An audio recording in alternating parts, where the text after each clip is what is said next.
Many farmers who are hoping to expand into agritourism, which is a booming business, have run into issues with high insurance costs.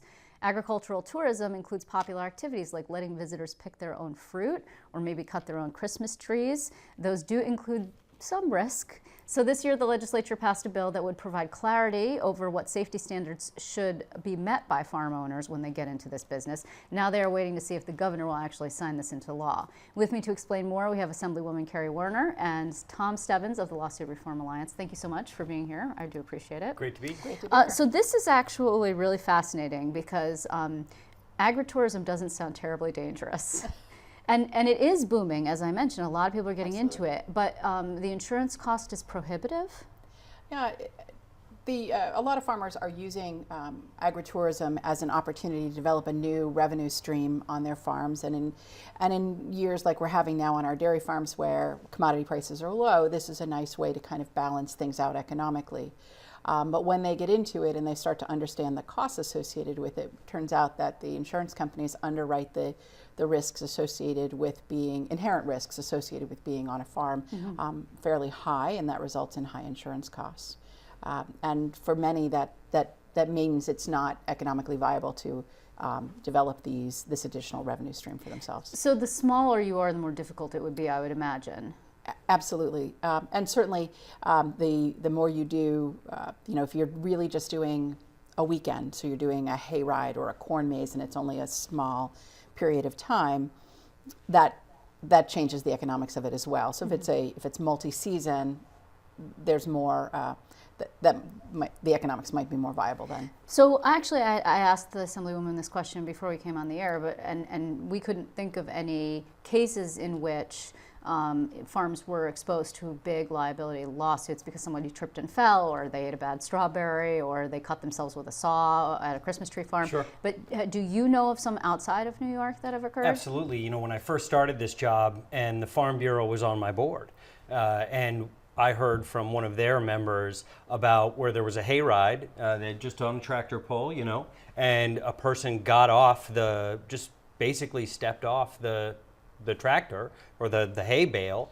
in the back, broke their ankle, and sued them for millions of dollars. In New York? In New York, in Long Island. Wow. In a farm in Long Island. And people don't think of farms in Long Island, no, but it's they're very there. agricultural out there. And a lot of people from New York City, I think this is important for tourism, not just from outside the state, but also from inside the state. People from the city coming up, getting education, or going to Long Island and learning about farms, learning about agriculture. In this particular case, it was over $1 million, which punctured that particular farmer's insurance, and that was problematic. And this bill will help reduce those insurance costs so they can carry more insurance, so it doesn't get punctured. So how does it do that? This bill, how does it accomplish that goal? It sets out a framework for safety, basically. So it establishes a certain set of things that the farmers or the operator needs to do: wayfinding signs, marking hazards, providing instructions, and responsibilities that the participant has. Follow instructions, follow wayfinding signs, understand what is expected, and make the decision whether you can follow the instructions or not. And provided that the farmer or the operator has done what they are supposed to do, as called for by this framework, their liability is then limited. And I don't want to get too much in the legal weeds here, but it's called inherent risk, and we have it for skiing. So if you go on a ski mountain and you're drinking and you get into an accident, it's not the mountain's fault. You were drinking. You can assume some liability. But what if you weren't drinking? You know that it's inherently risky to strap boards to your feet and Absolutely. slide down an icy mountainside. Absolutely. And so then the risk, the person engaging in the activity is engaging in the risk. They know it's risky. It's called inherent risk. It's a doctrine we already have for ski mountains, and now we're applying it a little bit more loosely to agriculture. And in this case, too, the thing I like about the Assemblywoman's bill is it highlights a lot of the things that the farm can do to make sure that they maintain the safest agritourism area. So just to be clear, do you have to sign a waiver? Is that also included? Like if I go to cut down my Christmas tree, then do I have to say I understand the risk of me wielding a saw that I might cut off my own finger, or I might? No.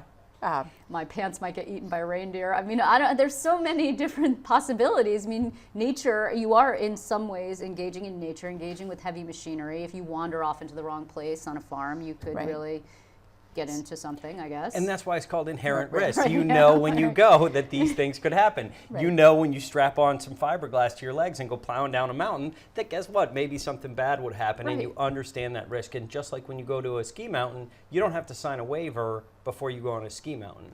Right, okay, so just by dint of me being there, there's sort of like an inherent understanding that we're all on the same page as far as danger is concerned. Right, and the operator is supposed to provide you with some instructions to say, you know, stay on marked paths. Right. Don't put your hands in the animal pen. If you're going to feed the animal, make sure your palm is flat.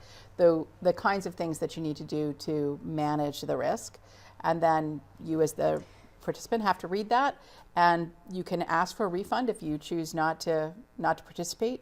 But if you, having read the instructions, if you choose to participate, you understand what the risks are. Okay, so has this bill been sent to the governor?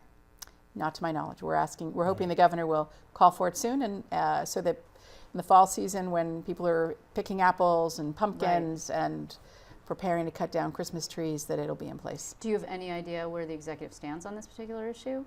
Well, we would think with his support for agritourism in general, his support for wineries and breweries and those sorts of things, this is particularly important. You know, if you do have some ciders and you're going to go picking apples, you know, you should know that shouldn't necessarily be on the farmer, especially if they didn't serve you those ciders. Right, so, right.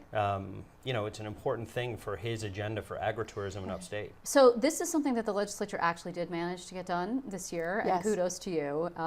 One thing that they did not manage to get done was anything related to ethics reform, which all of a sudden is now highlighted in relation to the Silver overturning of the Silver corruption case. And since I have you both here, and I know you both have a stake in this particular game, Assemblywoman, I'll ask you first. You actually were elected fairly close to Sheldon Silver's demise. Yes. But you did vote for him as Speaker, so you were familiar with him. What was your immediate response to what we learned this morning?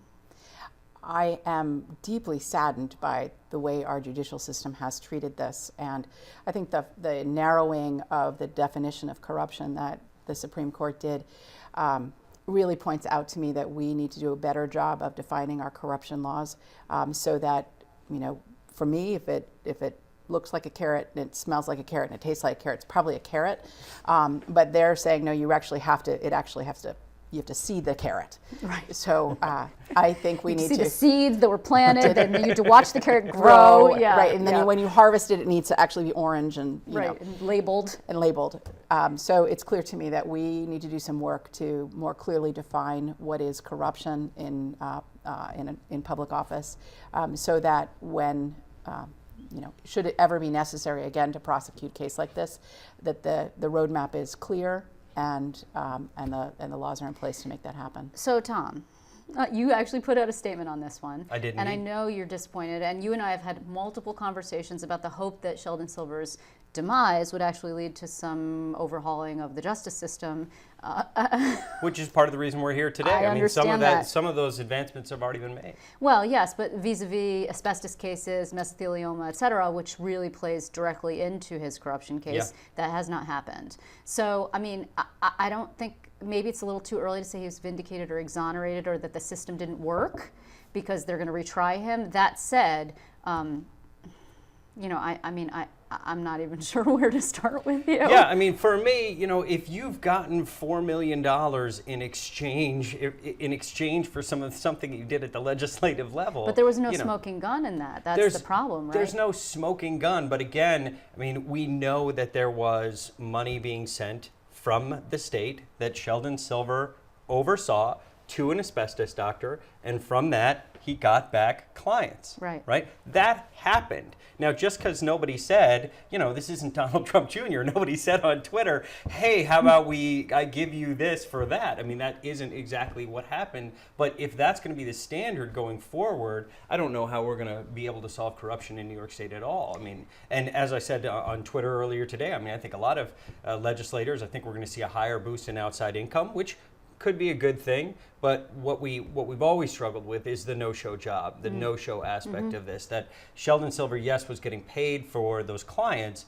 but he was also getting paid $750,000, I believe, for no work. By Whites and Luxembourg. And that's always that's a problem right there, and that should be a red flag. And frankly, that should be illegal. Well, to be continued. We'll see what the legislature does. I'm not sure if necessarily you'll come back for this specifically, but you may be back for something else, in which case you could all roll it into one. And we will report also on the fate of the agritourism industry bill. I thank you both so much for your time. Thank you, Liz.